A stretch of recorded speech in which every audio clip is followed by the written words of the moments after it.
Doctor Sushant, जो resident doctor है। हम एक ही हॉस्पिटल में काम करते हैं। कल मेरे पास आए थे और मुझे बोला कि सर मैंने अभी अभी जिम ज्वाइन किया है और मेरा जिम ट्रेनर मुझे बोल रहा है कि आप मास गेनर ले लो, आपको अच्छी फिजिक डेवलप करने के लिए मास गेनर आपकी हेल्प करेगा। तो क्या मैं मास गेनर ले लूँ? एज ए बिगिनर हम लोगों को कन्फ्यूजन होता है कि क्या सप्लीमेंट्स लेने चाहिए, कौन से सप्लीमेंट्स अवॉइड करने चाहिए। तो अगर आप भी जिम बिगिनर है तो वो कौन से 4 सप्लीमेंट्स है जो मैं रेकमेंड करता हूँ, जानते हैं इस video. Number 1, creatine monohydrate. What is creatine? Creatine एक नेचुरली ऑकरिंग कंपाउंड है जो हमारी बॉडी में भी रहता है। हमारी body 3 amino acids glycine, arginine और मिथियोनाइन से क्रिएटिनिन प्रोड्यूस करती है हमारे लीवर में, पैनक्रियाज में और किडनी में।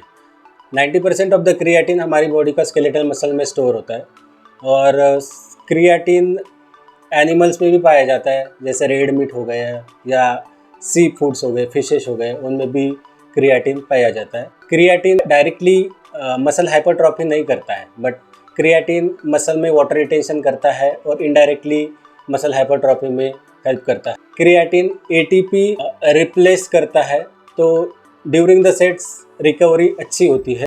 हमारे ब्रेन हेल्थ में, स्किन हेल्थ में, आई हेल्थ में क्रिएटिन के बेनिफिट्स मिलते हैं।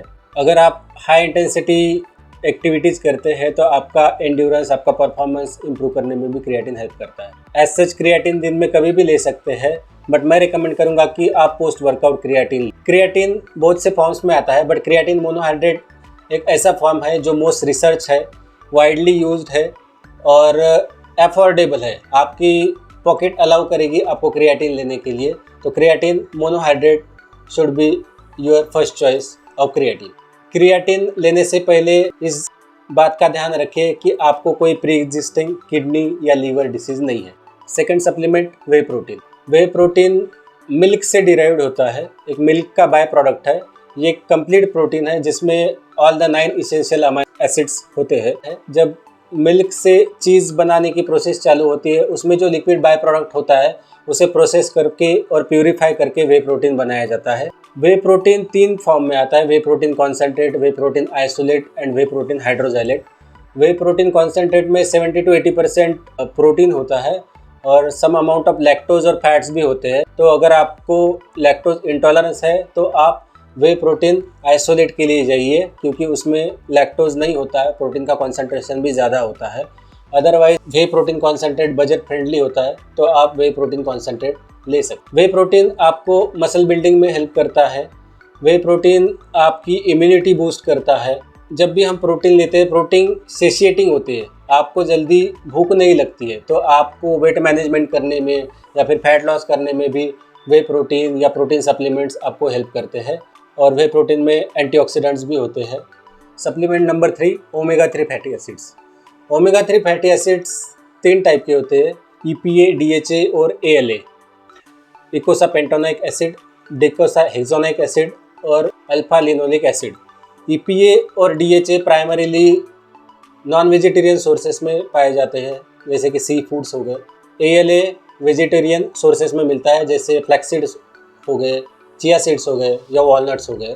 Omega 3 fatty acids as such आपको डायरेक्टली मसल बिल्डिंग या फैट लॉस में हेल्प नहीं करते, बट ये आपकी ओवरऑल हेल्थ के लिए बेनिफिशियल होते हैं। ओमेगा 3 फैटी एसिड्स आपके हार्ट हेल्थ को इम्प्रूव करते हैं, आपका हार्ट रेट मेंटेन करने में हेल्प करते हैं, ट्राइग्लिसराइड लेवल कम कर देते हैं, BP का लेवल कम कर देते हैं, आपकी स्किन हेल्थ में, आपके जॉइंट हेल्थ में और आपकी मेंटल हेल्थ इंप्रूव करने में भी हेल्प करते हैं। ओमेगा 3 फैटी एसिड्स की एंटी इन्फ्लामेटरी प्रॉपर्टीज़ भी होती है। EPA और DHA combined 1000 milligram per day की डोसेज आप ले सकते हैं। Supplement number 4, multivitamins. मल्टीविटामिन्स की अगर आप टैबलेट या कैप्सूल देखते हैं तो उसमें vitamin A, vitamin D, vitamin E, vitamin K, vitamin B complex and vitamin C होते हैं। और मिनरल्स में calcium, magnesium, phosphorus, manganese, selenium ऐसे मिनरल्स होते हैं। तो आप अगर आपकी विटामिन्स और मिनरल्स की रिक्वायरमेंट आपके फूड से कंप्लीट नहीं कर पा रहे हैं तो आप डेफिनेटली एक मल्टीविटामिन का सप्लीमेंट ले सकते हैं। क्या आपको सप्लीमेंट्स पे डिपेंडेंट रहना चाहिए? मैं कहूँगा बिल्कुल नहीं। आपको अपनी जो न्यूट्रिशन की रिक्वायरमेंट है सब फूड से पूरी करनी चाहिए। अगर आपकी न्यूट्रिशनल रिक्वायरमेंट्स फूड से पूरी नहीं होती है तो आपको सप्लीमेंट की तरफ जाना चाहिए। और क्या सप्लीमेंट के बिना आप एक अच्छी फिजिक नहीं बना सकते? तो ऐसा बिल्कुल नहीं है। आप बिना सप्लीमेंट्स की भी बहुत अच्छी फिजिक बना सकते हैं, लेकिन सप्लीमेंट्स हमें एक थोड़ा एक्स्ट्रा एज देती है, अपने गोल्स जल्दी अचीव करने के लिए हेल्प करते हैं और आपका ओवरऑल परफॉर्मेंस इम्प्रूव करते हैं। आशा करता हूँ कि आपको ये वीडियो अच्छा लगा होगा। ऐसे ही मोर इन्फॉर्मेटिव वीडियोज़ देखने के लिए चैनल को लाइक करें और सब्सक्राइब करें।